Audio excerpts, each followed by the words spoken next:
Whether you're new to Animal Crossing or a veteran, we've compiled a list of 13 essential tips that will make island living in New Horizons as smooth as possible. Here we go. Number 1, one day at a time. With Animal Crossing, it's important to take it one day at a time. Unlike most games, binging Animal Crossing isn't the most efficient way to progress. Instead, you should check on your town daily as your island evolves. Most major milestones like upgrading your shop, expanding your house, and building the museum don't take effect until the day after you initiate the upgrade, so be patient. Number 2, the shovel, vaulting pole, and ladder.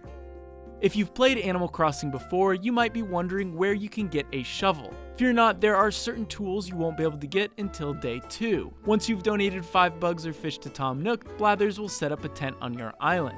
When you first meet the Scholarly Owl, he will give you a DIY recipe for a shovel and a vaulting pole. The vaulting pole will help you traverse more of the island, but you won't be able to venture up the cliffs until day 3 when Tom Nook gives you a DIY recipe for the collapsible ladder. Number 3, buy everything. We recommend buying everything you can from Timmy and Tommy each day, especially if they are offering something you don't have. There are a couple reasons for this. First, when you buy or find a piece of furniture, wallpaper, or flooring you don't have, that item automatically gets added to your catalog. This means that you can order that item once again whenever you'd like using the Nook Stop machine. You can even earn Nook Miles for having lots of items in your catalog, which is a nice bonus. Second, you need to spend your hard-earned bells at Nook's Cranny in order to get the store to upgrade down the line. Number 4, WASPS.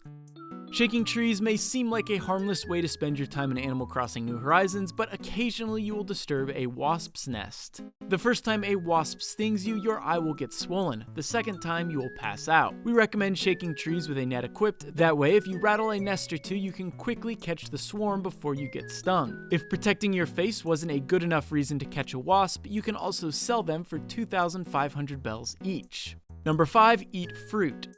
This time around, eating fruit actually has some uses. Every time you snack on a piece of fruit, you'll see this counter go up in the top right-hand corner. Each fruit you eat basically gives you one super strong ability, like digging up a whole tree or destroying a rock. While we don't recommend destroying rocks in your town as they hold key crafting materials as well as money, digging up trees and replanting them somewhere else is a great way to rearrange your town's layout without causing mass deforestation. If you go to a deserted island using a Nook Miles ticket, you can even swipe a tree or two there, including palm trees to take home with you. Number 6, non-native fruit. Speaking of fruit, we don't recommend selling or snacking on non-native fruit. Instead, you should plant it. Any fruit, apart from coconuts, that isn't native to your island will sell for 500 bells. By planting fruit trees, you'll have a consistent source of income. Number 7, donate to the museum. Whenever you uncover a new fossil or catch a new insect or fish, we recommend donating it to the museum right away. If you want to upgrade Blather's tent into the museum early on, the quickest way to do that is to donate everything you find and catch. Number 8, hit rocks.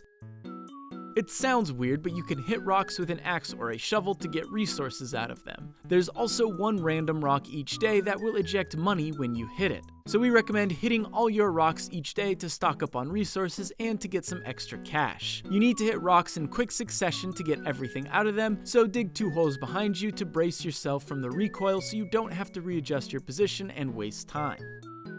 Number 9, talk to your villagers every day. They might give you DIY recipes or random gifts, they'll give you tips or hint at special NPCs who are visiting, and they're also just really cute. You can also get Nook Miles for talking to and befriending your neighbors, so there's really no reason not to say hi. Number 10, visit deserted islands. As you play, you'll collect Nook Miles for doing everyday tasks and hitting big milestones. You can spend Nook Miles at the Nook Stop machine, and there are a variety of important items and even abilities you can only get this way. One of the big ones is a Nook Miles ticket, which you can use at the airport to travel to smaller deserted islands. These islands have a ton of natural resources, including weeds if you've run out of them on your island, and you might even run into villagers. There are even rarer islands that are rife with money-making opportunities, including money rocks and rare bugs.